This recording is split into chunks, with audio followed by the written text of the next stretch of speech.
Hello, everyone. Sorry, my microphone was muted. My name is Alex Ruheni. I am a front-end developer. I love Legos. I love tinkering with stuff on the internet. Welcome to today's session, and I'd love Felix to introduce himself, and then he'll take over to, well, the beginning of the session.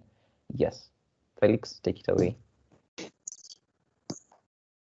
Okay, thank you very much for getting to this event. So my name is Felix Omok. I'm a web developer and I'm also a Microsoft student partner. So once more, thank you very much for getting for this event. Getting to this event. And in this event, we are going to take a look at GraphQL. And just before we get to know how GraphQL works, so it's better to understand what's an API. So an API is simply an application programming interface. It's just how different systems are able to communicate, yeah? And there are very many ways, there are very many technologies that are being used for this kind of communication. So we have GraphQL, we have REST. So initially, just basically how an API works. For example, we have a system, we have like the clients. For example, a client is using a mobile phone, another client is using a desktop application, another client is using, for example, a tablet kind of stuff. But all of them need to communicate to the same system. So this is where it's important to have an API where different clients can communicate to the same system, the same database, the same server. So it reduces that workload of building a backend application for the mobile phone, building a backend for the web. So this is how API makes it better. Now, so let me just now get to what is GraphQL. Now, GraphQL is a query language for APIs, and it's just a runtime for fulfilling those queries with your existing data.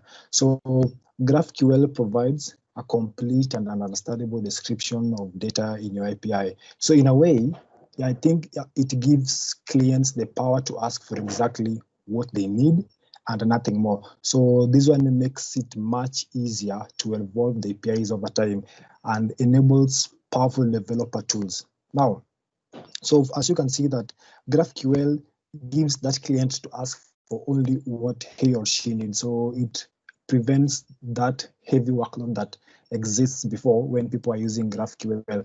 When people are using the REST API. So some people say that GraphQL is better than REST. Some say REST is better than Graph. So as we go by, we are going to take a look at these facts in details so that you can decide which one is which.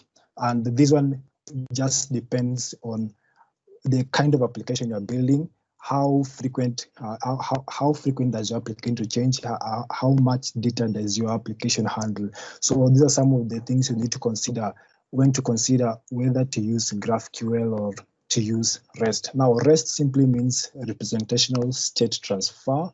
And I'd say that Graph is the better REST. That's what people say. But it's good also to understand how REST works before we get into details it's good to understand how REST works before we get into details how GraphQL really works. Now, REST offers something called stateless servers and structured access to resources. Now, REST is a state specification. So what this one means is what you're going to fetch from the server is already defined, right?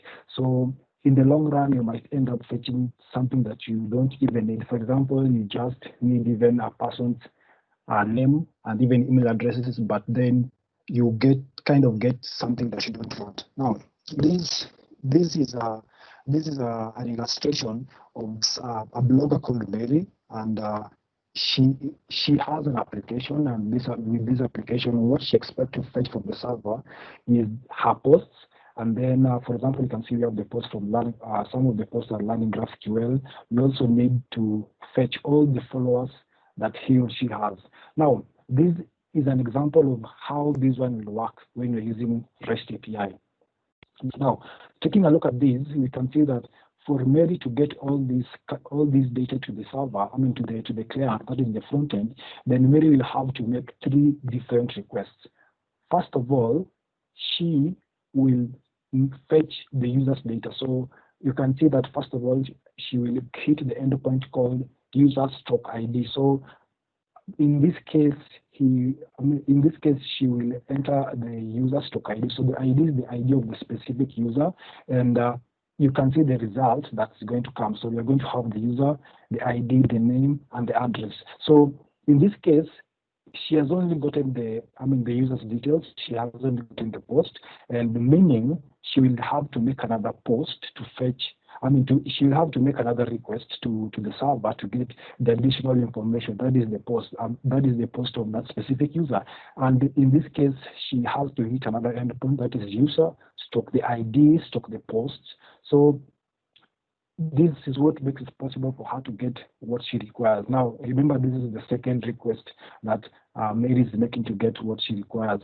Now, remember, Mary also needed to get the followers of her followers. So in this case, she will also have to make another request, that is the user, stock ID, stock follower. So in the long run, she has made 3 different requests just to get the kind of data that she wants. And this one might be hectic in terms of, might be expensive in terms of resources, and also in terms of time. So this is where GraphQL comes in. So these are some of the places where GraphQL comes in and shines. Now, with GraphQL, or the same example of the blogging application, GraphQL only offers one endpoint. And with this one endpoint, you only make one request and you get everything that you need. Yeah. So if you take a look at the previous example with REST, in REST, you realize we had like 3 different endpoints.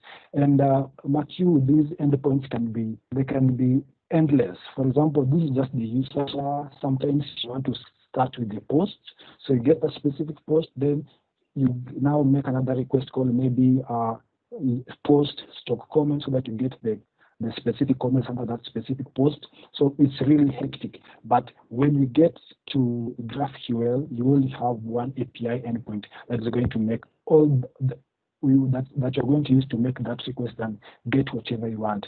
And you can see in this point, we are fetching everything with a single request, and it's only done through one endpoint, and you can see we have the user, we have the name of the user, we have the post, and we have the followers, etc.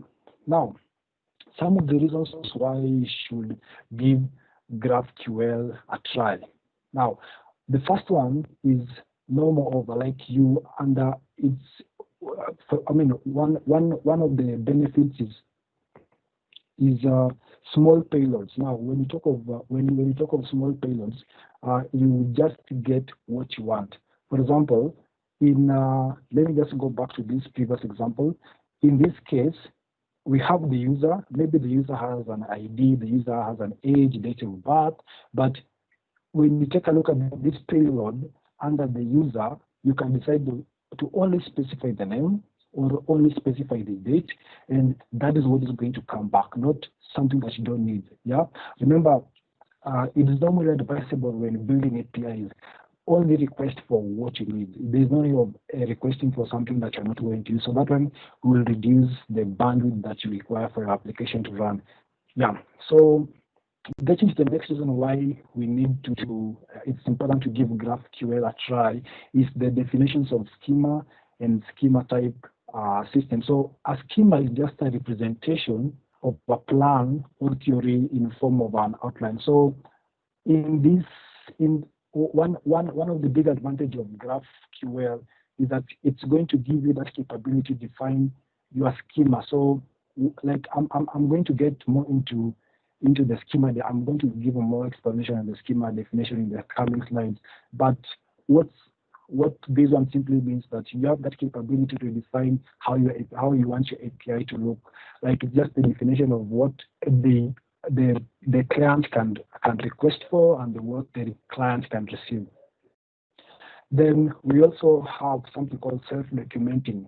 Okay, now when we talk of self-documenting, let me say that Okay, self-documenting actually means, okay, from the definition is that it's just an essence of talking about something that is written or structured in a way that can be understood without prior knowledge or having the physical documentation. Now, what this one simply means that when you are using GraphQL, you won't have to go through all that stress of having to define your own documentation of the API. So if you take a look how it's done in REST, imagine REST the way you have very many endpoints. You have to explain each and every endpoint. For example, you have the put, you have the update, you have the delete. You have to explain what each and every endpoint means. Okay, it might look as a very great advantage, but it is said that, however, what a programmer thinks is self-documenting may truly be something different to a normal user. As a programmer, it might look like everything has been done for you because just of the layout, right? But in real sense, what GraphQL does for you alone might not be enough. You as a programmer might need to go ahead and put more details and do some small documentation of your application, of your API to make it more presentable to other users who will be using your application. Then it gives you that agility while building your front end. So remember, in the current age, we have very many technologies being used in the front end technologies, Graph, REST. Not Graph. React, Vue, all those kinds of stuff. But one good thing is that GraphQL is compatible with all of them. Then it gives you the capability to combine requests. Now, this is also termed as batching. So GraphQL really shines when you have all your data in one schema, and you can make a single request to an API to get everything you need. So in a way, it's already easy to create a GraphQL API that can call into multiple data sources, for example, databases, and even REST API itself. So that is one big advantage that GraphQL has over REST. Okay, then I've talked of combining multiple data sources. Then they say everything that has got an advantage might also have a disadvantage. So one thing is that it lacks inbuilt caching support. Now, because REST APIs have multiple endpoints, they can leverage native HTTP caching to avoid refactoring resources. Now, what this means is that with GraphQL, you will need to set up your own caching support, which means that relying on other third-party libraries. Yeah, and this one might be hectic because you have to set up. Sometimes you have to set up globally unique IDs for your backend. So this is just one drawback of GraphQL. Then you also have the complexity. So the complexity, generally implementing it in a way, especially if it's your first time, it might be very hectic. And let me just say, also, this complexity involves the learning curve, right? If you compare the learning curve of using REST and using GraphQL, the learning curve of Graph is kind of much serious because you need to take time and understand a lot of stuff. So because I remember when I was studying REST, like it's very easy, but with GraphQL you have to do some practice. But with the time you will get to understand it. But it comes with much more advantage compared to using REST. Now queries always return an HTTP status code of 200 whether it is successful or not. Okay, so if your query is unsuccessful, your JSON response will have a top-level error key with an associated error message. Now, this one is a very big drawback, especially for those who are used to REST. Now, remember in REST we have these error codes. For example, 44. If you see 44, meaning not found. If you see error code of 400, bad request. If you see 41, unauthorized. And if a client, somebody working on the front end, somebody who is now consuming this API, if a client sees this 41, this kind of errors, it automatically triggers an error and you can see it from your console, especially if you're using JavaScript. And if you see a 401 error, you automatically know that, okay, this one is something to do with authentication. This password is not authorized. If you see a 400 bad request, 500 error, so that is in a way where REST has got an advantage over using GraphQL. Okay, then tooling, let me say the tooling compared to REST is kind of far much ahead than Graph, simply because REST came before and it was everything, but now Graph is coming and it's still developing. But I know with the time it will be mass developed and many people will be adopting it. And I forgot to tell you that GraphQL was introduced by Facebook, and right now it's being used by very, very many companies. And the good thing is that they did open source it. Okay, so up to that point, anybody who has any question about just the basics of GraphQL now, before you get into the details of how GraphQL really works? So if you have a question, you can leave it in the comment section, or yeah, I think so. Okay, so now just a comment, Felix. Yeah. I have been informed that you're moving a little too fast. Could you kindly slow down just a bit? Okay, so thank you for that. Okay, now I'll be getting on now in the details of how GraphQL really works, and after I'm done, Alex will be coming in with a demo. Okay, so let me move to the next slide. Okay, now we have something called schema definition language, and I talked of this before as an advantage of using GraphQL over REST. Now, one of the fundamental constructs of GraphQL is that it has its own type system that is used to define the schema of an API. Now, I want you to think of it that the syntax of writing a schema is called the schema definition language. So that's what you're having here. That is the SDL. So here is an example, and I don't know if you guys can see it. I don't know if I can zoom in. Let me just give it a try.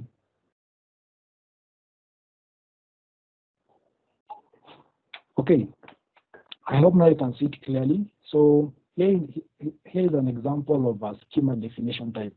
Now, so a schema definition type, let me summarize it as a GraphQL schema defines the capability of the API by specifying how a client can fetch and update data. So if you take a look at this example, we have type book, we have type author, and we have type query. Now, if we take a look at the type book, inside it we have the fields. So the first field, we have the ID, we have the title, we have the description, and then we also have the publish date and rating and author.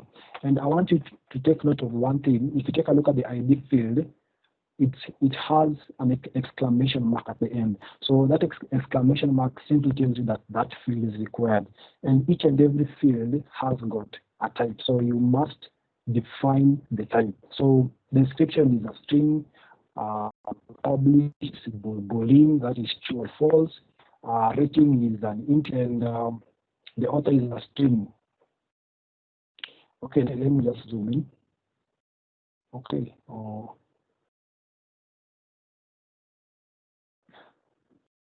Okay, now we have said that it contains a field as well as the data type, and it means that the field is required. The exclamation mark means that the field is required and cannot be null. And the type query, type mutation, and type subscription represent the root type, meaning that they are entry points for requests sent by the client. Now, let me give an explanation of this. So the type query and the type mutation and the type subscription, this one is what tells GraphQL what you are doing. For example, if they represent the entry point of that query. For example, if you have the type query, it tells GraphQL you are making a query. If it's of type mutation, then it tells GraphQL that you are changing something. Mutation simply kind of like changing something, and subscription. So I'll be getting into more details about the mutations and the subscription. So in any case, if you have any question about the schema definition language, you can seek clarification now. Okay, so I'll summarize that GraphQL schema defines capabilities of the API by specifying how a client can fetch and update data. Okay, now let's get to fetching data with queries. Now, this is the information a client sends to a server describing its data requirements. So once you have the schema definition, you have defined how you want the schema of the API to look like, then it's now time now to build your query. And if you take a look at this example, this is an example of a query. Let me zoom in. If you take a look at the example, this is a simple query, and we have the book, we have the ID, and we have the title.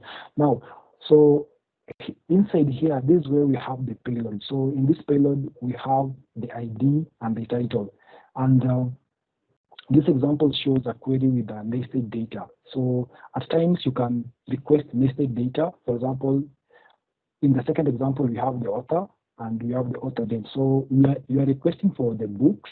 You want the book title, you want the book description, you want the book author, and then apart from the book author, you also want some more details about this author.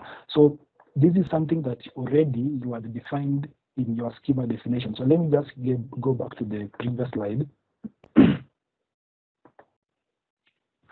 Just a minute, I have to zoom out. If we get back to this slide, let me zoom in once more.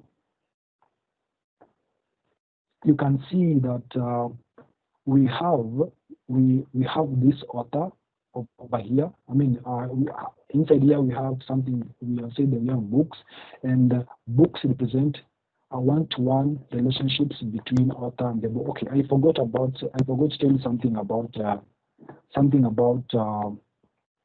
relationships. So it is also possible to express relationships between the types, and it's simply called a relation. So a relation is just like a relationship. So in this case, having the book, if you take a look at this, the type author, having the book in these curly braces, I think curly braces on the square bracket, I think the square brackets, having the book at the square brackets, it represents a one-to-many relationship between the author and the book. Meaning, if you make the query, then you are going to get more than one result, and they're going to come back in form of an array.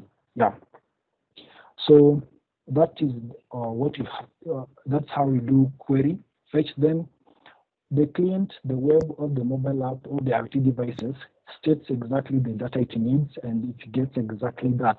So remember, initially we talked of GraphQL having one advantage over REST, where it's the client to fetch exactly what he or she needs. And in this case, in the REST case, remember the client was getting some extra data that is not required. And remember, this one increases the bandwidth of data transfer. But with the graph, you always specify what you need. Yeah. For example, if you only need the ID and the title of the book, then that's what you're going to get. But in any case, you need something more, then you can specify that in the query.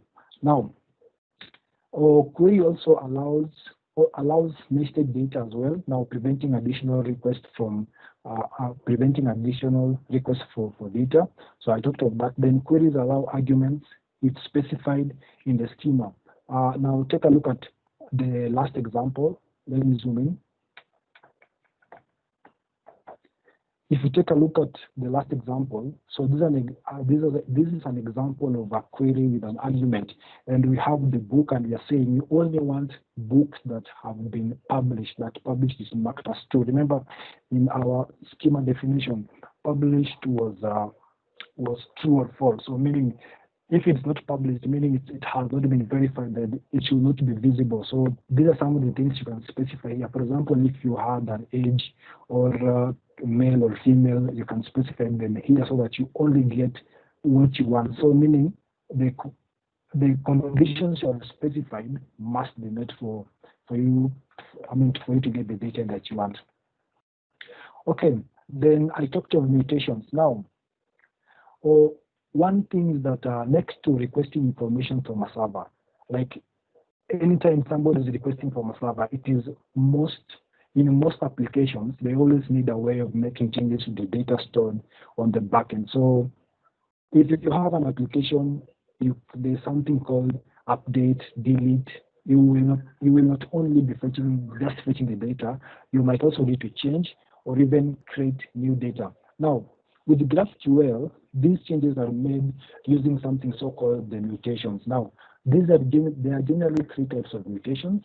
So we have mutations for creating, we have mutations for updating and deleting. Now, mutations follow some syntax structure, just more of, in a way, they are similar to the queries, but they always have, they always need to start with a mutation keyword and has a root field, which is the book. Okay, if in this example, it's the book. So let me zoom so that you can take a close look at this example. Okay, so we have said that you must have the keyword mutation. So that's what's going to tell GraphQL that you are making a mutation. For example, you are creating something, you are updating something, or you are trying to delete something. Now, let's take an example. Let's take a look at this example. In this case, in the argument section, we have this way. Now we are entering the data that we want. And we are creating a book with the title James from the start again. The author is Jane D and rating. Then just after the argument section, we have the payload. So payload, the payload, here's where we specify the response that you want to get back from the server after creating that new record. For example, after registering that new book, we would like to get back the ID, we would like to get back the author and the description. So this is exactly what you're going to get. For example, if in the payload section I only specify the ID, then this is the only thing I'm going to get. Or if I specify the author, then it's the only thing I'm going to get. Now, take a look at the response from this specific query, and you get the data, and inside the data we have the book that you requested for, that is the ID, the author, and the author's name. So that is some of the advantages that GraphQL has, and it's called mutation. So you have that capability of creating, deleting, and updating. So this one is also present in REST, but okay, in REST, I don't think it gives you this capability to when the client is making this request, you'll have to put these ones in the URL. For example, if ID is equals to something or age is greater than this one, but in GraphQL it's kind of much more simpler. Now, so we have said that it resembles the query, but contain a root field, which in this example is the create book, and takes the following argument: title, author, and rating and description. Then we can specify the payload, which allows us to ask for different properties of the book object. So remember, the payload is going to return once that book has been created. What is specified in the payload is what you're going to get back. Then we have the subscriptions. I talked about the subscriptions when I was talking about the entry points, the query entry points. You have the query, you have the mutation, we have the subscription. Now, this is also another big advantage that GraphQL has compared to REST API. So another important requirement for many applications today is to have a real-time connection to the server in order to get immediately informed about important events. For example, something is updated, or if for example, it's just imagine a Facebook where you're chatting with people and the system needs to be connected with real time. So what happens when a client subscribes to an event, it will initiate that subscription and hold a steady connection to the server so that the client is always updated when something new is added into the database. So I'll say that this one is very important if it's a system that needs that real-time communication, for example, chatting system, or just any other kind of system that if the data changes frequently. Now subscription represent a stream of data sent over client, unlike request response cycle that is seen in queries and mutation. So remember, in the queries and mutation, you must send something specific. You must send that query for you to get back the response. But with subscription, once you initiate that subscription, then the server will automatically update you of the new events if there's new data added. So if you take a look at this example, let me zoom in. If you take a look at this example, we have we have the entry point as the subscription, and in the payload we have the description and the rating. So once you do this, the response that you'll be getting is what you have over here, and something that's going to happen periodically. So you won't have to make more requests to check if there's something new added in the backend. So this is a very great advantage. Actually, this is what made me happy when I started learning about GraphQL. Okay, so lastly, we have the resolvers, and resolvers is okay. Now, resolvers actually define the actual implementation of the API. Let me zoom in. So when you think of resolvers, that's like we are combining all of them. For example, when we define a resolver, then we'll specify the query inside it, we'll specify the mutation, and then we'll specify the subscription, so that you just have all of them at once. So this is just the like an overview of GraphQL. There's really more that maybe at your own time you can dive deep and get to know more about GraphQL. But one thing I'm promising you that GraphQL is very, very interesting.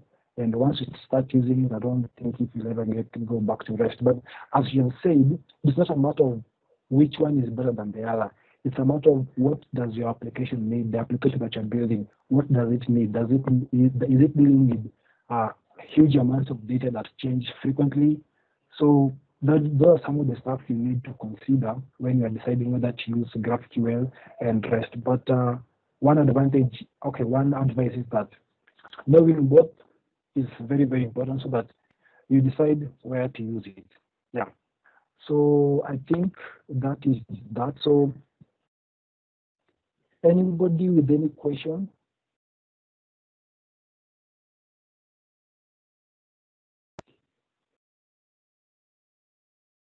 Hello. Okay, so if there is nobody the question, then I think I'm going to invite Alex to give us a demo of GraphQL. Okay. Alex. Thank you. Welcome. Thank you. So I'm going to post the links. I've posted the links to the Code Sandbox and GitHub repository. For this case, we don't have to run it locally since we have online tools such as Code Sandbox, which are pretty amazing if you ask me. Yeah, thinking graphs and not endpoints, it's a really good quote. I mean, if you consider it like with REST APIs, as Felix has described, and Swagger, you can have so many endpoints, which sometimes can be annoying and confusing since you don't know which one to use for your specific application. And yeah, why not have one and also merge multiple data sources with GraphQL? So for the Code Sandbox demo, you can paste in the first one. Let me share my screen. Yes. Give me a moment. That should be the one.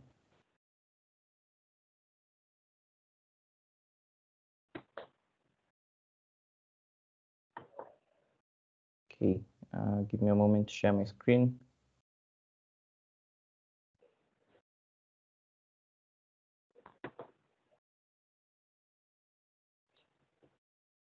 Yes. Let me know when you can see my screen. Also zoom in. Yeah, we can see your screen. So yeah, let me paste in the link to the Apollo server on Code Sandbox. Yes. This should only take like maximum of a minute since everything is online. No need to install npm dependencies, which are well known to take a hell of a long time sometimes. Yes. So in this case, as the sandbox is starting, I will, in this case, if you would like to make edits to the sandbox, you can just fork it here, and then it will be, a copy will be made, which will be on your account in this case. A moment, let's also increase the size for that. In the event you have any questions, feel free to ask them. I understand sometimes it can be daunting to start some things and you don't understand at all. Yes, so on this side. Okay, Alex. Yes. Okay, we forgot that people who are guests, they can't actually comment on the section. So in any case, you have an pressing question, you can just unmute and ask. I think it will be better. Yeah, they don't have access to the comment section. Oh, no problem. No problem. Okay, thank you. So yes, so on this side whereby we can see a place section and prettify history. So once you start your server and you navigate to a certain to a certain port on your browser, whether it's localhost 4000 or 3000, GraphQL provides this neat utility called a GraphQL Playground. It's sort of like Postman, only that you can interact with it on the browser instead of having to download another application and test out your GraphQL API. So yes, this is the GraphQL Playground, where we were talking about the, what was it, the documentation bit. You just click right here where it's called docs, and you can see all the queries and the mutations for your application. With REST API, I think the alternative to it is usually called Swagger, and Swagger allows you to see the multiple endpoints you can interact with. So yes. And if you're unsure about maybe the structure of the data, we always have a schema right here. As we can see, we have, which one is, yes, type book, the one that Felix was talking about. For the sake of this demo, we made it small enough that you can interact with. So we have the schema of type book, and this is the field, and this is the data type, which is an ID, which is expected to be unique. You can have custom types, as Felix also showed, which was, for example, type author. And maybe in the future sessions, we can explore building a GraphQL server from scratch. One last thing, it might be thought that it's specific to JavaScript applications that use GraphQL. However, it's language agnostic. There have been so many other implementations. This one is just in JavaScript. There's one in Python, there's one in Go, there's another one, I'm not so sure about the languages. Oh, there's one in .NET. So yes, depending on your language, I'm sure there will definitely be a variation of it. So inside the file directory, we have the app.js. App.js is just like your starting file, where once you start the server, these are the commands that will be run for your application to start. In data.js, in this example, we decided to have an in-memory database, meaning that, yes, we won't be reading and writing to a database, just to keep everything very simple. Type definition refers as is the schema definition language, whereby you describe everything about your data. This describes the behavior of your API. We will know that we have a type book, and we will have a type query and type mutation, which are the root fields, which we'll be able to execute on the playground in a few moments. And lastly, we have resolvers. Resolvers specify the implementation. So as you can see, books fetches all the books from data, and for book specifically, it gets one book. We'll get this maybe in another session. We don't need to worry about the nitty-gritty right now. So yes, and you can see the mutation for creating a book and all that jazz. So yes, so let's get started right over here and executing our first query. So if you are unsure about what you can do with your GraphQL API, a good place to start is always the docs here. And as you can see, the query that we can actually execute here is books, for example. So in this case, we start with the opening curly braces for just to indicate that it's a query. Alternatively, you can specify query and then perhaps give it a name such as get books. It's caps because it's sort of like a naming convention just to be sure of what you're doing.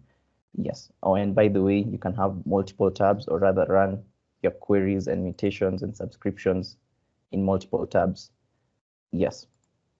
So we would like to see books, and in books, we are currently unsure of what books returns to us, but we can already tell it will be an array right here. So once we click here, we can already see that, yes, we have an ID, title, description, and all that.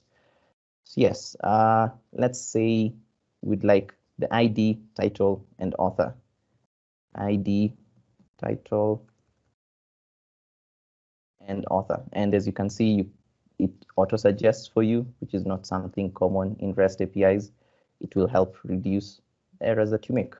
So yes, and possibly yes. So let's execute this query, and as we can see, here's the output, which is data that we had stored exactly in, yes, in the, the data.js file. So let's make another query to request for one book. And I'm hoping we're all on the same page. And if you're able to try on your end, please do. It will be better off when it's hands-on on your own. So yeah, so query get book. And in this case, we know we'd like to get a book.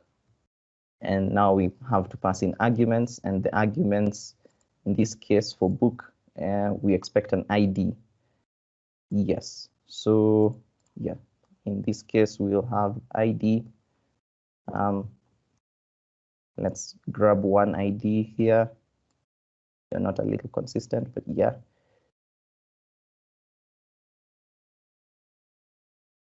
And we know from books, we'd like to get a couple of stuff. Let's see what you'd like. Let's just say title and author. Yes. And as you can see, that is the specific book that we needed.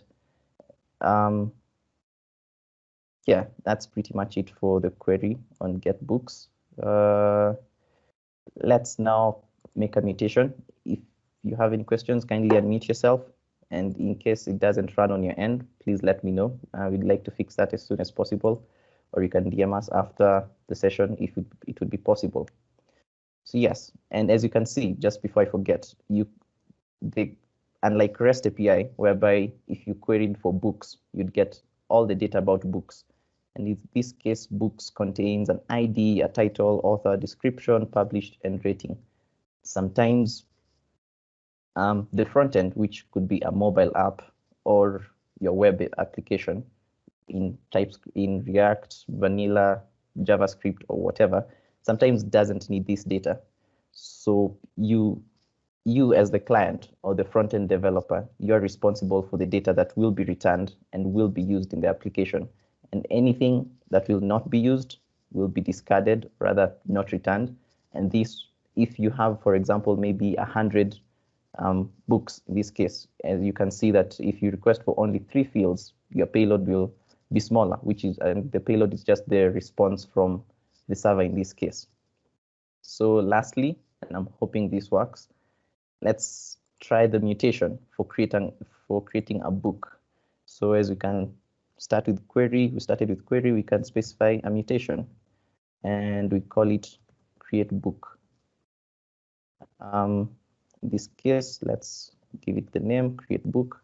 It will take in a couple of arguments, and the arguments for create book, it expects a title, and this title, let's call it getting started with GraphQL.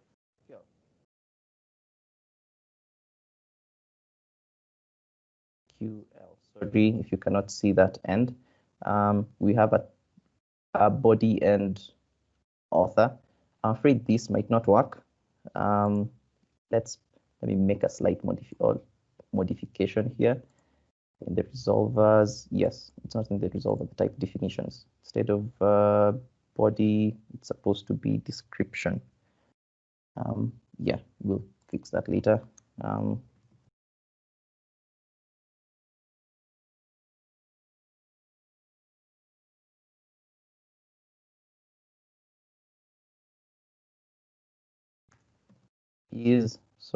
And lastly, is it body?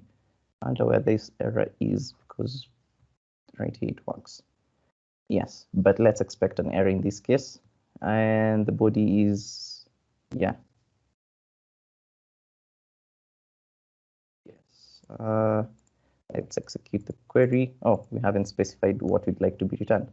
Let's wait for the ID, the author, and the description. Yes, and it works. Yes. Yeah, thank the demo gods for being with me. And if we check the books, it should be returned, book 7. Yeah. -7. And let's check the status. By default, it's supposed to return false. It doesn't exist. That doesn't work. Not sure why, but yes, it's in memory. So yes, that's pretty much it about the queries, mutations, the GraphQL Playground, and the whole GraphQL ecosystem. We created a repository as well that if you'd like to tinker around, you can always check it out. It's on GitHub and it's open source. Sorry, wrong link. Yeah. If you'd like to, you can use it as a template to start on your project. And yes, kindly have a look at it, and it would help you get started. It's basically the same thing. And if you'd like to work with it, you can fork it and use it locally. I believe that's it, unless there are other questions from the audience.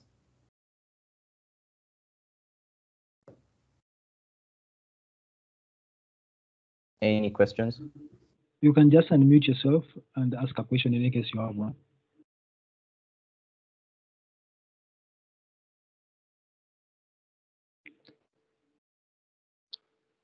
Or is it that everybody already knew GraphQL?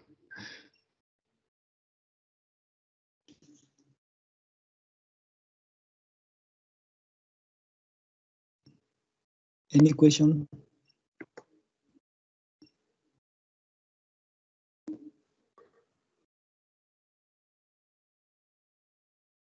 Okay.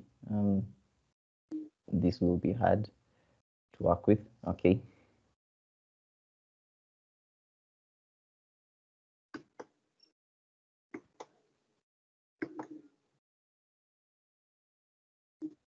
Oh, sorry. I'm sharing my screen by mistake. Okay. Just a minute.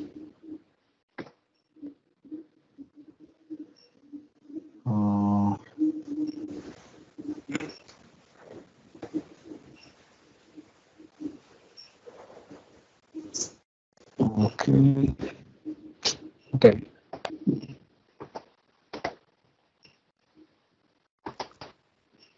Let me just get to the last slide.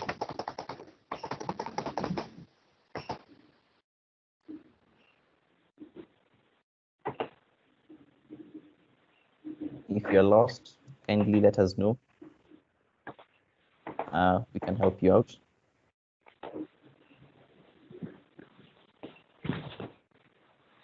Okay, so here is a very good link where you can use to start learning GraphQL. Some very good notes over there. Yeah. So anybody with any question?